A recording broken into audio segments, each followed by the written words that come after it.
Okay, hi everyone, it's me again.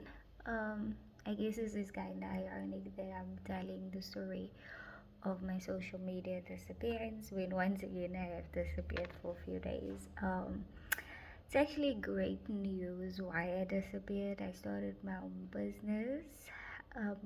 In the meantime, I haven't advertised yet, so keep watching for that. But I have registered the company and all of those things. I just am busy sorting out the products and then we'll start advertising. So there's no chapters to that story, it's just that I've been a bit busy.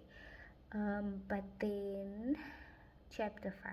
So, chapter 5 is a bit of a loaded chapter, and I think this is also why I disappeared instead of actually doing the video of chapter 5, is because there's so many things that go into chapter 5, and I didn't know if I was ready to tell the story or if I wanted to tell the story or how much of the story to tell. But like I came home now and I was like, you know what, let's just wing it. And yes, so my notes actually says wanting to deregister for my studies, no electricity at home, disputes with landlord, and blessings. So the notes doesn't make sense to anybody else, but it does make sense to me. Okay. So chapter 5 actually started initially in 2020 when we were in lockdown due to COVID. Um, my husband, which was not my husband at the time, but he was not working because he was not an essential worker. We only had one income. We were struggling and things like that. Um, and I was in the final year of my studies. I was busy doing my thesis, and um, our landlord just would cut off our power for days to the point where I went back to work on one of the levels. My husband was still at home, and I had to live that work life, home, study life without electricity or hot water, or because even times we didn't have water. And it was really tense. And then when we got to level 3, so I started working on level 4. We got to level 3 of lockdown. My husband started working again. Things went a bit better, and we had to move. With practically no money or anything like that. Bear in mind, I was still in doing my honors and pushing through. So we then moved to a smaller place, and since then, 2021, we got married. Things were going much better. So this new place we moved to now in 2023, things started getting bad. Like, we lived there for 3 winters in essence. So in this third winter, our roof got to the point of leaking where you couldn't sleep because every half an hour you would have to empty a bucket. It was like pouring rain inside, and we would speak to the landlords. They wouldn't care. They would just be like, move your furniture, or we also have the same problem, deal with it, things like that. It also, the leak was at our electricity meter, so sometimes our power would cut out also for hours. Then it was also in a sense that they had disputes in their home which was linked to ours in the sense of electricity. So if they wouldn't have electricity, we wouldn't have electricity. And I was studying online, so I had to attend classes and things like that.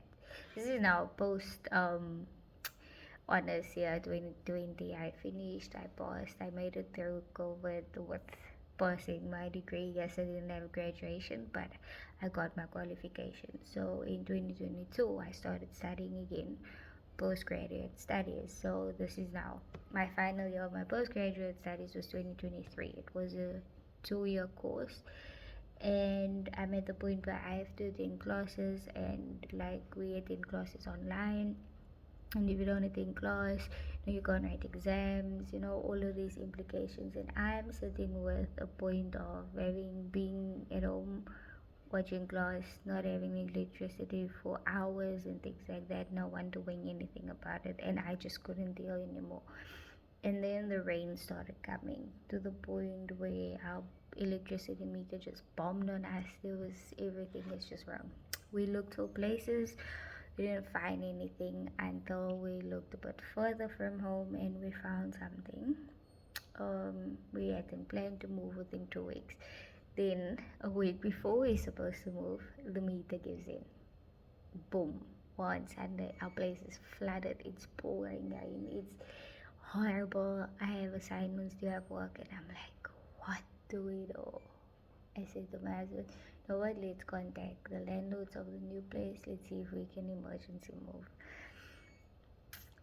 This is literally the morning we woke up. No power, place flooded, everything is just horrible. And it's cold, it's windy, it's everything. And the next day, both of us needed to be at work. So this was on a Sunday. And we're calling, okay. Eventually, we come to an agreement, we can move that day. We have no transportation. I said to my husband, you know what, we take what we can for now. In Ubers up and down, we probably took like a million trips. Now we are stuck with, okay, we are trying to settle in. We don't have the big items. We don't have our bed. We don't have a fridge. We don't have the most of it. We're calling around. We find eventually some help from family, but they're not sure. They won't let us know the evening. So we just keep it going. And eventually something came through. And I also spoke to my lecturer about, I was like, you know what? I am the person that has had to do it. I don't care what people think about me. I'm just going to be honest about this. If I have to deregister, I have to deregister. I asked him, okay, what's the process of deregistering? And he's asking me, Tracy, what's up? I explained to him, listen, this is what's happening in my life right now. I can't attend class right now. I can't. Like, I feel the world is swallowing me in. He's like, you know what? Just take the few days. It's fine. The recordings will be there. Make sure you catch up. You've always been a great student. It's fine. And I was like, hallelujah. One breakthrough. Hallelujah. Second breakthrough, we moved. We got some help to move our things. So we just took like 2 days from there off of work and to just settle in. We were just like, you know what? Let's just find ourselves. So when I say settle in, I mean just unpack your clothes and get back to assignments and things like that. It's only now, really, almost a year later, that I've started settling in.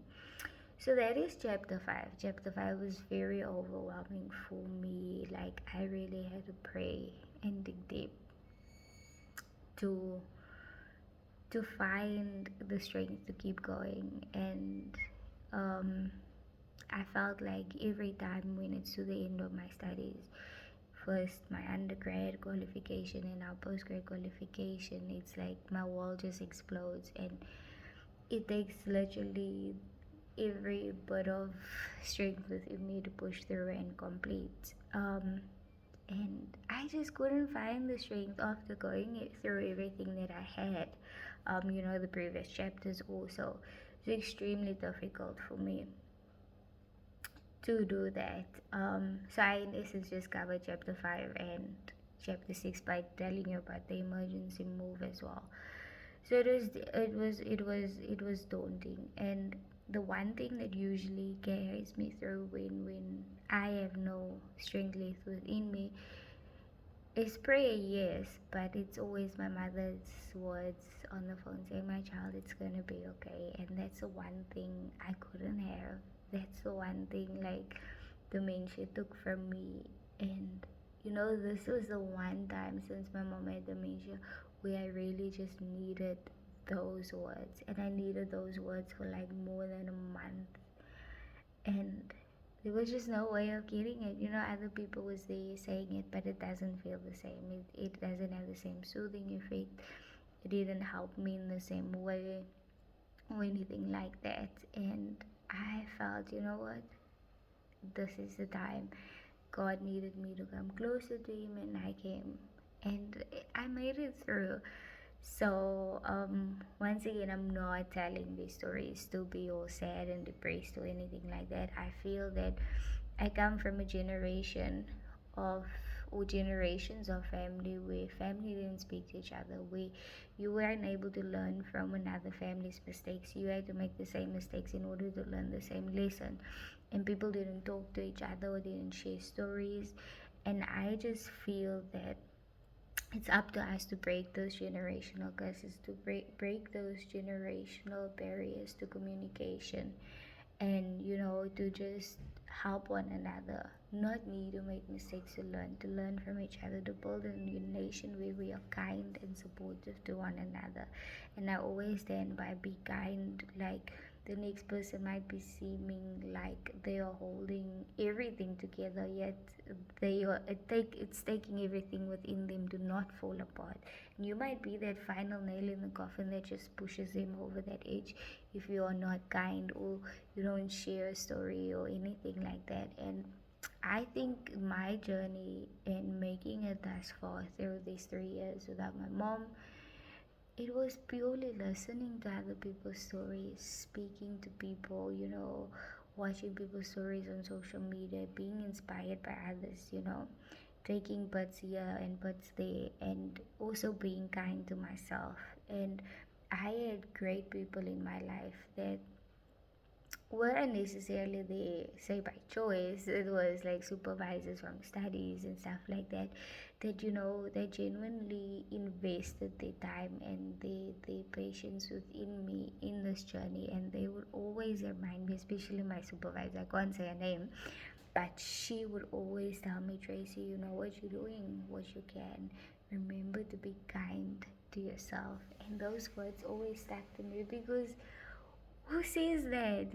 Like, I have never been told that in my life. And for someone to constantly tell me, be kind to yourself. And I think that was the best experience I could have ever gotten from anyone, or any way, or anyhow. And that truly is what got me through most of it. um yeah, I think that's it from me for chapter 6 and 7. Didn't mean to do that, but yeah, I do have one more chapter. Chapter 5 and 6, this was it.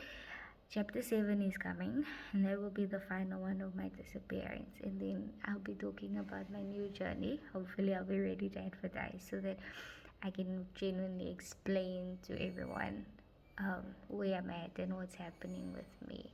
But thank you for watching and listening.